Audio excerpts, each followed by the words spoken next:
ఫిబ్రవరి 15, 2023 ఢిల్లీలోని పోలీస్ స్టేషన్కి ఒక అనుమానాస్పదమైన కాల్ వచ్చింది.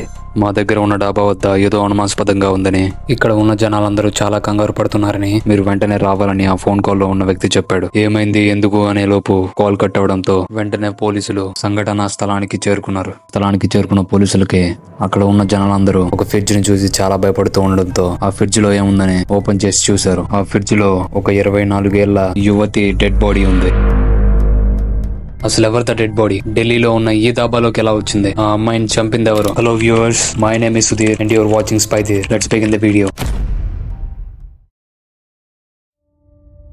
సునీల్ యాదవ్ హర్యానాలోని ఒక చిన్న విలేజ్ కి చెందిన ఈయన ఒక మామూలు మధ్యతరగతి మెకానిక్. ఇతని కూతురే నిక్కీ యాదవ్ చాలా ఇంటెలిజెంట్ అండ్ క్లవర్. ఇంట్లో పెద్ద అమ్మాయి కావడంతో ఇంట్లో వాళ్ళందరూ నిక్కీని చాలా ప్రేమగా చూసుకునేవాళ్ళు. పైగా నిక్కీ చదువుల్లో చాలా ముందుండేది. She also have a dream that she want to become a doctor. ఇలా డాక్టర్ అవ్వాలనే కలతోనే 2018 ఇంటర్మీడియట్ పూర్తి కావడంతో నిక్కీ నీట్ కోచింగ్ కోసం ఫ్యామిలీ అందరికి దూరంగా ఢిల్లీలో ఒక రూమ్ తీసుకొని డైలీ బస్ లో కోచింగ్ కి వెళ్తూ వస్తూ ఉండేది. ఇలా డైలీ బస్ లో వెళ్తున్న నిక్కీకి సాహిల్ అనే వ్యక్తి పరిచయం అయ్యాడు. సాహిల్ కూడా నిక్కీ లాగానే తన తల్లిదండ్రులందరికీ దూరంగా SSC ఎగ్జామ్స్ ప్రిపరేషన్ కోసం ఢిల్లీ వచ్చాడు. వీళ్ళిద్దరూ డైలీ ఒకే బస్ లో వెళ్తూ వస్తూ ఉండేవాళ్ళు. వీళ్ళిద్దరు పరిచయం కాస్త మంచి ఫ్రెండ్షిప్ గా మారింది. ఇక ఈ ఫ్రెండ్షిప్ కాస్త ఒక బలమైన ప్రేమగా మారింది. ఇక డైలీ వస్తూ వెళ్తూ కలుస్తున్న వీళ్ళిద్దరి మధ్య ప్రేమ మరింత ఎక్కువయ్యి ఇద్దరూ కలిసి లివింగ్ రిలేషన్షిప్ లో ఉందామని ఇంట్లో వాళ్ళెవరికి తెలియకుండా, ఈవెన్ వాళ్ళ చుట్టూ ఉండే వాళ్ళ ఫ్రెండ్స్ కూడా తెలియకుండా ఢిల్లీలో ఒక సపరేట్ రూమ్ తీసుకొని ఇక కలిసి ఉండడం ప్రారంభించారు. ఇక ఇద్దరూ కలిసి ఇంట్లో వాళ్ళెవరికి తెలియకుండా డైలీ ఒకే రూమ్ లో ఒకే ఇంట్లో ఉంటూ కోచింగ్ తీసుకుంటూ హ్యాపీగా ఉండేవాళ్ళు. ఇక హ్యాపీగా ఉంటున్న ఈ లవ్ బర్డ్స్ కి ఒక చిన్న ప్రాబ్లం వచ్చింది. 2020 మార్చ్ దేశమంతా కరోనా రావడంతో చోట్ల లాక్డౌన్ విధించారు. దీనితో కంగారు పడిన నిక్కీ నాన్నగారైన సునీల్ యాదవ్ నిక్కీకి కాల్ చేసి వెంటనే ఇంటికి వచ్చేయమని నిక్కీకి చెప్తాడు. ఇటు సాహిల్ ఫ్యామిలీ కూడా సేమ్ ఇలానే ఇంటికి వచ్చేయాలని సాహిల్ కి చెప్తారు. ఇష్టం లేకపోయినా హర్యానాలో ఉన్న తన విలేజ్ కి నిక్కీ తన పేరెంట్స్ దగ్గరికి సాహిల్ వెళ్లిపోయారు. ఇలా ఇంటికి వెళ్లిన వీళ్ళిద్దరూ వీళ్ళ ప్రేమ విషయం ఏమాత్రం ఇంట్లో చెప్పలేదు. తండ్రి విజయేంద్ర మీద భయంతో, పైగా సొసైటీలో మంచి పేరున్న కుటుంబం కావడంతో సాహిల్ తన లవ్ గురించి ఇంట్లో ప్రపోజ్ చేయలేకపోయాడు. ఇటు నిక్కీ కూడా నాన్న ఎంతో కష్టపడి తనని చదివిస్తూ ఫ్యామిలీని రన్ చేస్తూ ఉండడంతో కాస్త వెల్ సెటిల్డ్ అయిన తర్వాత తానే ఇంట్లో చెప్దామని తను కూడా ఇంట్లో చెప్పలేదు. ఇక లాక్డౌన్ లో వెళ్లిన వీళ్ళిద్దరూ డైలీ టెక్స్టులు చేసుకునేవాళ్ళు. వాట్సాప్ లో వీడియో కాల్స్, ఇన్స్టాగ్రామ్ లో చాటింగ్, ఇలా every single day they use to talk each other for hours. And in the beginning of the year 2021 దేశంలో కరోనా కాస్త తగ్గడంతో లాక్డౌన్ స్వల్పంగా తొలగించారు. దీంతో జనాలందరూ యథావిధిగా ట్రావెల్ చేయడం, వర్క్ చేసుకోవడం మొదలు పెట్టారు. ఇక ఇది గమనించిన వీళ్ళిద్దరూ వాళ్ళ ఇండ్లలో ఎగ్జామ్స్ అవుతున్నాయని కంపల్సరీ వెళ్లాలని అబద్ధం చెప్పి తిరిగి యథావిధిగా ఢిల్లీ వచ్చి హ్యాపీగా ఉండడం ప్రారంభించారు. అండ్ నౌ వీళ్ళిద్దరి హ్యాపీనెస్ ని దూరం చేసే ఒక పెద్ద ప్రాబ్లం వచ్చింది. అసలు విషయం ఏంటంటే, లాక్డౌన్ లో ఉన్నప్పటి నుంచే సాహిల్ కి కుటుంబ సభ్యులంతా మ్యారేజ్ చేయాలని సంబంధాలు చుట్టం మొదలు పెట్టారు. అప్పుడు నిక్కీతో పీకలోతు ప్రేమలో ఉన్న సాహిల్ ఈ విషయం పెద్దగా పట్టించుకోలేదు. ఇక ఇంటి నుంచి పెళ్లి ప్రస్తావన ఎక్కువ అవుతూ ఉండడంతో సాహిల్ ఇక మెల్లగా నిక్కీని ఇగ్నోర్ చేయడం మొదలు పెట్టాడు. నిక్కీకి సాహిల్ బిహేవియర్ పైన చాలా కన్ఫ్యూజింగ్ గా ఉండేది. ఇన్ఫాక్ట్ చాలా బాధపడేది కూడా. ఇక తన రిలేటివ్స్ లో ఒక మంచి అమ్మాయిని చూసి సాహిల్ కి మ్యారేజ్ ఫిక్స్ చేశాడు తన తండ్రి అయిన విజయేంద్ర. ఇక నిక్కీని ఇగ్నోర్ చేస్తున్న సాహిల్ ఆ లెవెల్ కాస్త పెంచి నిక్కీతో కాల్స్, మెసేజెస్ పూర్తిగా తగ్గించేసి ఇంటికి వెళ్లిపోయాడు. ఇక సాహిల్ బిహేవియర్ మీద అనుమానం కలిగిన నిక్కీకి సాహిల్ గురించి వాళ్ళ ఫ్రెండ్స్ దగ్గర ఎంక్వైరీ చేయడం మొదలు పెట్టింది. ఇక ఎంక్వైరీ మొదలు పెట్టిన నిక్కీకి షాకింగ్ నిజాలు తెలిసాయి. ఫిబ్రవరి 10, 2023 సాహిల్ కి వేరే అమ్మాయితో పెళ్లి ఉందని, ఫిబ్రవరి 9 ఎంగేజ్మెంట్ అని తెలుసుకున్న నిక్కీ చాలా బాధపడింది. బాధతో పాటు చాలా కోపం కూడా వచ్చింది. ఈ కోపంలోనే సాహిల్ కి ఫోన్ చేసి, నువ్వు వెంటనే ఇప్పుడు వచ్చి నన్ను కలవాలని, లేదంటే సూసైడ్ చేసుకుని సూసైడ్ నోట్ లో నీ పేరు రాస్తానని సాహిల్ కి వార్నింగ్ ఇచ్చింది నిక్కీ.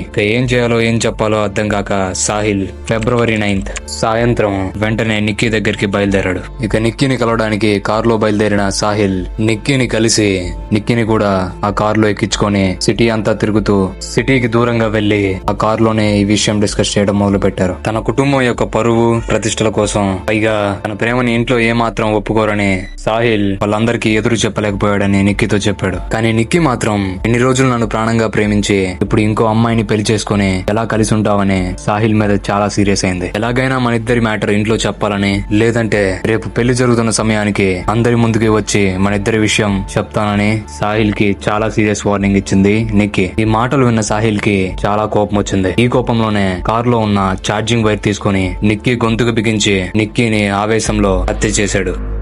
ఫిబ్రవరి 10th అర్ధరాత్రి 1:30 ఆవేశంలో నిక్కీని హత్య చేసిన సాహిల్ కి నిక్కీ డెడ్ బాడీని ఏం చేయాలో అర్థం కాక అలానే ప్యాసింజర్ సీట్ లో సీట్ బెల్ట్ పెట్టి నిక్కీ డెడ్ బాడీతో 2 గంటల పాటు ఏం చేయాలో అర్థం కాక సిటీ అంతా తిరిగాడు సాహిల్. తీసుకెళ్లి ఊరు చివర నదిలో అడవిలో వదిలేస్తే పోలీసులు ఎలాగైనా కనిపెడతారని ఎప్పటి నుంచో వాడకుండా ఉన్న తన దాబా గుర్తొచ్చింది. పైగా ఇంట్లో పెళ్లి కావడంతో అందరూ పెళ్లి పనుల్లో పెళ్లి దగ్గరే ఉన్నారు. ఇక ఇదే టైం గా తీసుకుని నిక్కీ డెడ్ బాడీని దాబాకి తీసుకెళ్లాడు సాహిల్. అక్కడే ఉన్న ఒక ఫ్రిడ్జ్ లో నిక్కీ డెడ్ బాడీని ఉంచి తిరిగి యథావిధిగా పెళ్లికి వెళ్లిపోయాడు.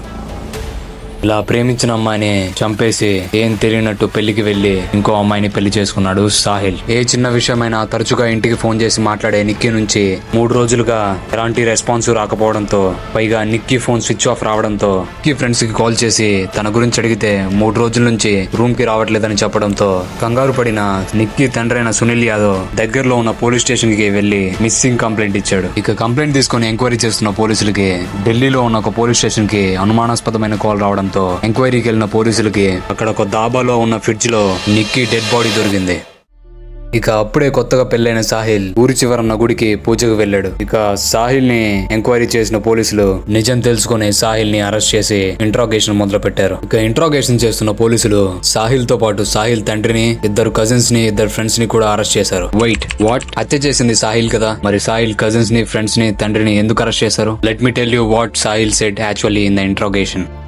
నిక్కీని ఇగ్నోర్ చేస్తున్న సాహిల్ ఇంటి దగ్గర ఏదో ఎమర్జెన్సీ ఉందని చెప్పి ఇంటికి వెళ్లిపోయాడు. దీంతో ఒంటరిగా ఉండడం ఇష్టం లేక నిక్కీ తన ఇంటికి వెళ్లిపోయింది. ఇక సాహిల్ గురించి ఎంక్వైరీ చేసిన నిక్కీకి పెళ్లి విషయం తెలిసింది. ఇక సాహిల్ కి ఫోన్ చేసి నువ్వు వెంటనే ఢిల్లీ రావాలని, లేదంటే నేను ఇక్కడే సూసైడ్ చేసుకుని లెటర్ లో నీ పేరు రాస్తానని చెప్పింది. దీంతో ఉదయాన్నే సాహిల్ ఢిల్లీలో ఉన్న రూమ్ కి బయలుదేరాడు. కూడా వెంటనే తన లగేజ్ అంతా సర్దుకుని ఢిల్లీ బయలుదేరింది. ఫిబ్రవరి 9 ఢిల్లీలో వీళ్ళిద్దరూ ఉండే రూమ్ కి యథావిధిగా వచ్చేశారు నిక్కీ, సాహిల్. ఇక సాహిల్ తో పెళ్లి గురించి నిక్కీ చాలా సీరియస్ అయింది. ఉన్న పలంగా వెంటనే పెళ్లి ఆపేయాలని, లేదంటే ఇక్కడే నేను సూసైడ్ చేసుకొని చనిపోతా అని సాహిల్ ని బెదిరించింది నిక్కీ. ఇక ఇంట్లో చెప్పే ధైర్యం లేక మన ఇద్దరం కలిసి గోవా లేదా హిమాలయాస్ కి వెళ్లిపోదామని నిక్కీని కన్విన్స్ చేసి ఈవినింగ్ వస్తాను రెడీగా ఉండని తిరిగి మళ్ళీ ఇంటికి వెళ్లిపోయాడు సాహిల్. ఇక నిక్కీ తన ఫ్రెండ్ కి తన నాన్నగారు కాల్ చేస్తే నేను ఫ్రెండ్స్ తో ట్రిప్ కి వెళ్ళానని, 2 రోజుల వరకు రానని, కాల్ చేయొద్దని తన నాన్నగారికి చెప్పమంది నిక్కీ. ఇంటికి వెళ్లిన సాహిల్ బాగా ఆలోచించి అలా మరుసటి రోజు పెళ్లి పెట్టుకుని ఇలా వెళ్లిపోతే